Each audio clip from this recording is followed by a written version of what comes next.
to today's video. May bago po ako sa sa squishy ko, yung avocado. Tapos ngayon, yung na, wait lang ha.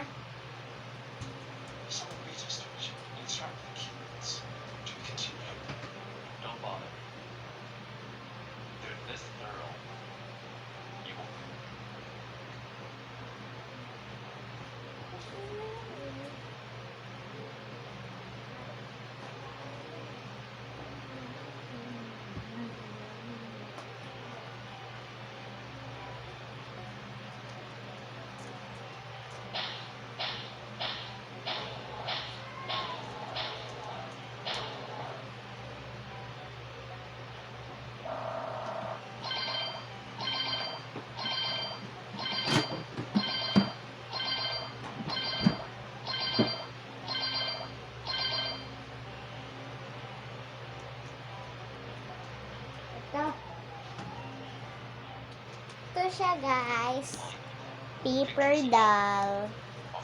Tara, samahan niyo ako laruin. So yan, dito tayo maglalaro ng paper doll. Tignan niyo kung paano ko siya laruin.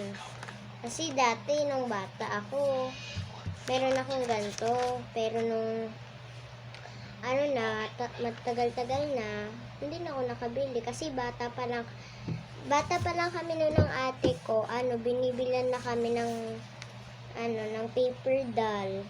Tapos binigyan kami ng laruan na ice cream. Bata pa lang kami noon. So ito na siya. So wait lang, pupunta muna tayo dun sa una muna yung paper doll time. Ayan, paper doll time daw. And ito yung house. Napakaganda. Oh, ayan yung house. And ito yung paper doll. Baka ipas nyo kasi ako eh. So, yan. Ganito siya laruin, guys. Ayan yung paper doll. Pumasok siya sa loob. Yan. Tapos, naghubad ng sapatos. Ayan, ganyan lang. Ayan. Tapos, hinubad niya yung kanyang sapatos.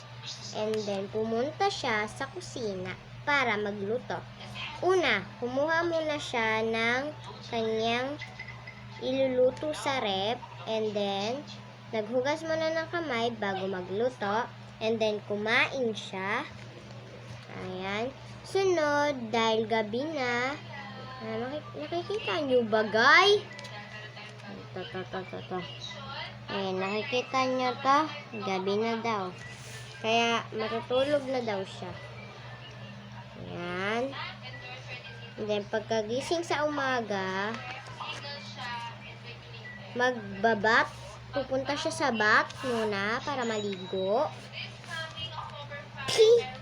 Bakang asim neto guys sa totoong buhay. Ayan, binuksan niya muna yung gripo and then naligo siya. Ayan. Ayan, and then nagpuna siya sa mukha and then sa katawan niya. And then nagbihis siya. Ito. Oh, diba? Ang galing. Kung ako sa inyo gumawa na kayo, gawa ko lang to sa paper, oh. Diba? Sabi ko sa inyo. Babalik ko siya dito sa upuan. Yan, dyan na siya muna so dahil yan tapos na, no paper doll now. Bye guys! Sa susunod naman, Grow a Garden naman na squishy yung gagawin ko. Bye bye!